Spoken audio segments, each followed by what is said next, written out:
সায়াটিকার ব্যথা এবং এর চিকিৎসা।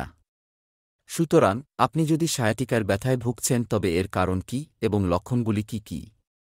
কারণ হল মেরুদণ্ডের নিচের অংশে যদি ডিস্ক সংক্রান্ত সমস্যা থাকে এবং একটি স্নায়ু চাপা পড়ে থাকে তবে এটি পায়ের নিচে তীক্ষ্ণ গুলি ব্যথা করে যা সায়াটিকা ব্যথা নামে পরিচিত।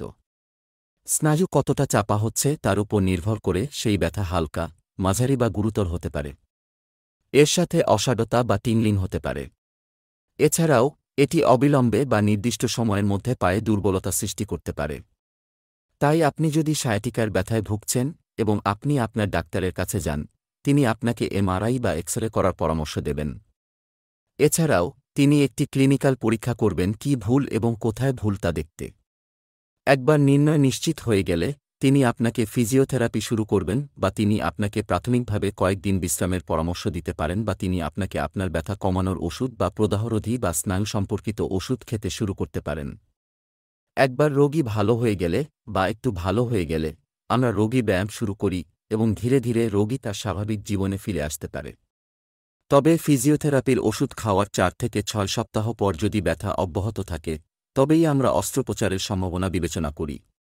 অস্ত্রোপচারের জন্য মাত্র 3টি পরম ইঙ্গিত রয়েছে। প্রথমটি হল সায়াটিকার হাস্যকর ব্যথা 4 থেকে 6 সপ্তাহের বেশি। দ্বিতীয়ত, পায়ে তীব্র অসাড়তা বা ঝাঁকুনি রোগীর জীবনকে কঠিন করে তোলে, বা তৃতীয়ত যদি পায়ে দুর্বলতা থাকে বা প্যারালাইসিস হয় বা গতি বা প্রস্রাব করতে সমস্যা হয়। শুধুমাত্র এই পরিস্থিতিতে অস্ত্রোপচারের জন্য একটি প্রয়োজন আছে। সাধারণত অস্ত্রোপচারটি এন্ডোস্কোপিক বা মাইক্রোস্কোপিক কৌশলের মাধ্যমে করা হয়, একটি খুব ছোট ছেদনের মাধ্যমে। এই দিনগুলিতে আমরা পরের দিন বা একই দিনে রোগীকে ছাড়িয়ে দিই। এটা জানা গুরুত্বপূর্ণ যে 3%-এরও কম ক্ষেত্রে অস্ত্রোপচারের প্রয়োজন হয় এবং 9-7% রোগীকে শুধুমাত্র ওষুধ, ব্যায়াম এবং ফিজিওথেরাপির মাধ্যমে অস্ত্রোপচার ছাড়াই চিকিৎসা করা যেতে পারে। ধন্যবাদ।